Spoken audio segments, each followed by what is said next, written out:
পশ্চিমা দেশগুলোতে এভিয়েশন খাতের অন্যতম ব্যস্ত সময় বছরের শেষ ভাগে, বিশেষ করে নভেম্বরের শেষে থ্যাঙ্কসগিভিংয়ের সময়ে। তবে যুক্তরাষ্ট্রের এই বছরের রেকর্ড শাটডাউনের প্রভাব পড়েছে এভিয়েশনে।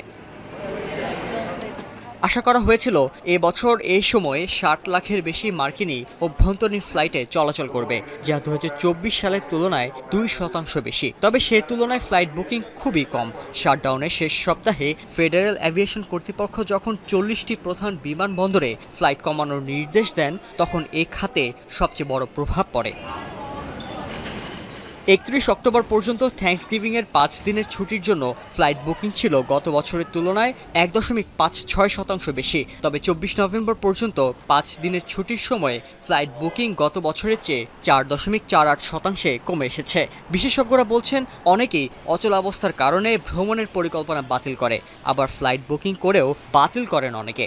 সেবা শুরু হওয়ায় শাটডাউনের খুব কম প্রভাব বলে মনে করছেন তারা। For us, this week is our Super Bowl. And I'm here to tell you we've got a great plan.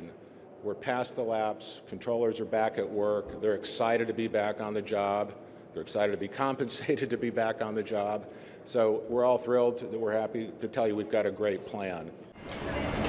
যদিও এভিয়েশন কর্তৃপক্ষ এই সময়ে যাত্রীদের নিরবিচ্ছিন্ন সেবার ব্যাপারে আশ্বস্ত করেছে। অচলা অবস্থার সংকট কাটিয়ে ওঠার কথাও জানান তিনি। The shutdown was very disruptive for a lot of people. Some people canceled or postponed trips, whether they're business or personal trips. But Thanksgiving is perhaps the most favorite holiday in the U.S.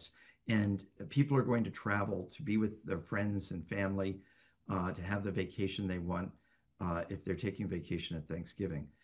Shutdown ও অর্থনৈতিক অচলাবস্থার কারণে থ্যাঙ্কসগিভিংয়ের সময়ে ফ্লাইটের কেমন চাহিদা থাকতে পারে তা বোঝা মুশকিল হয়ে উঠেছিল।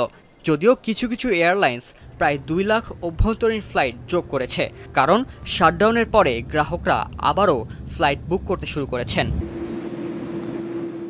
শাহরিয়ার জামান পুলক, এখন বিশ্ব।